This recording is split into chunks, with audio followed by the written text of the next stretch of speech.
Salam, kita melanjutkan lagi membaca Alkitab. Sekarang kita sudah sampai ulangan 21. Cara mengadakan pendamaian karena pembunuhan oleh seorang yang tak dikenal.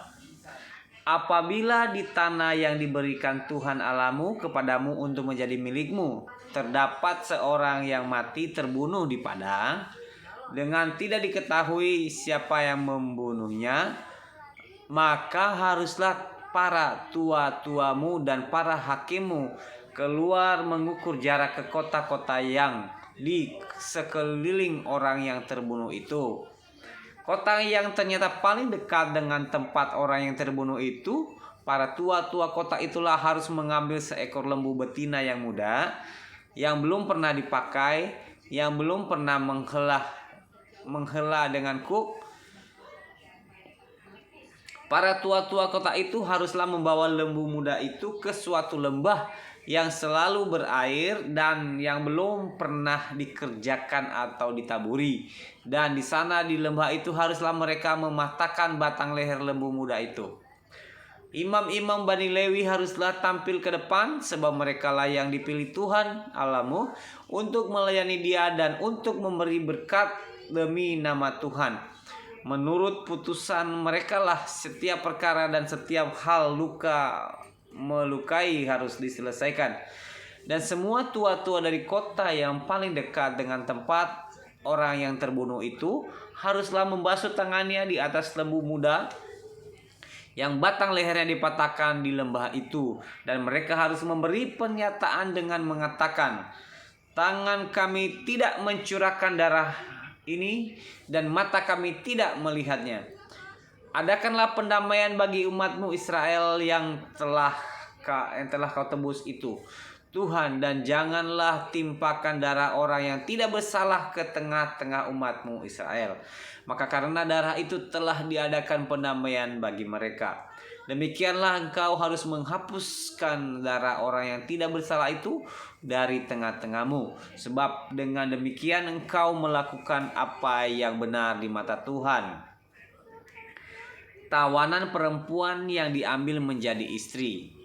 Apabila engkau keluar berperang melawan musuhmu dan Tuhan Allahmu menyerahkan mereka ke dalam tanganmu dan engkau menjadikan mereka tawanan, dan engkau melihat di antara tawanan itu seorang perempuan yang elok sehingga hatimu mengingini dia dan engkau mau mengambil dia menjadi istrimu, maka haruslah engkau membawa dia ke dalam rumahmu.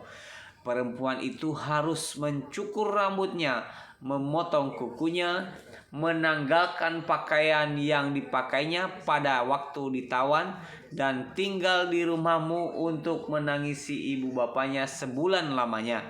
Sesudah demikian bolehlah engkau menghampiri dia dan menjadi suaminya, sehingga ia menjadi istrimu. Apabila engkau tidak suka lagi kepadanya, maka haruslah engkau membiarkan dia pergi sesuka hatinya. Tidak boleh sekali-kali engkau menjual dia dengan bayaran uang. Tidak boleh engkau memperlakukan dia sebagai budak, sebab engkau telah memaksa dia. Hak kesulungan. Apabila seorang mempunyai dua orang istri, yang seorang dicintai dan yang lain tidak dicintai, dan mereka melahirkan anak-anak laki-laki baginya, baik istri yang dicintai maupun istri yang tidak dicintai, dan anak sulung adalah dari istri yang tidak dicintai, maka pada waktu ia membagi warisan harta kepunyaannya kepada anak-anaknya itu, tidaklah boleh ia memberikan bagian anak sulung kepada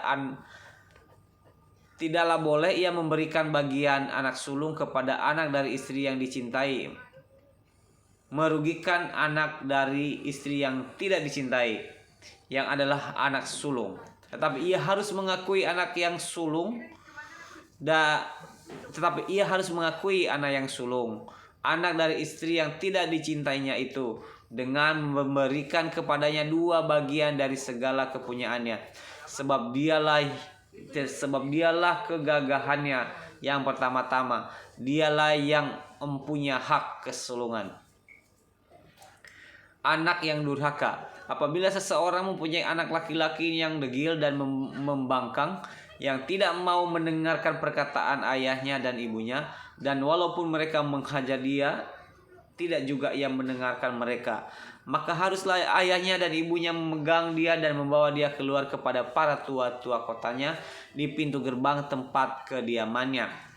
Dan harus berkata kepada para tua-tua kotanya, anak kami ini degil dan membangkang, ia tidak mau mendengarkan perkataan kami. Ia seorang pelahap dan peminum. Maka haruslah semua orang sekotanya melempari anak itu dengan batu sehingga ia mati. Demikianlah harus kau hapuskan yang jahat itu dari tengah-tengahmu, dan seluruh orang Israel akan mendengar dan menjadi takut.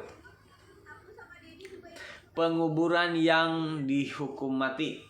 Apabila seseorang berbuat dosa yang sepadan dengan hukuman mati, lalu ia dihukum mati, kemudian kau gantung dia pada sebuah tiang, maka janganlah mayatnya dibiarkan semalam-malaman pada tiang itu, tetapi haruslah engkau menguburkan dia pada hari itu juga. Sebab seorang yang digantung terkutuk oleh Allah. Janganlah engkau menajiskan tanah yang diberikan Tuhan Allahmu kepadamu menjadi milik pusakamu. Demikian membaca Ulangan 21. Terima kasih. Tuhan Yesus memberkati. Shalom.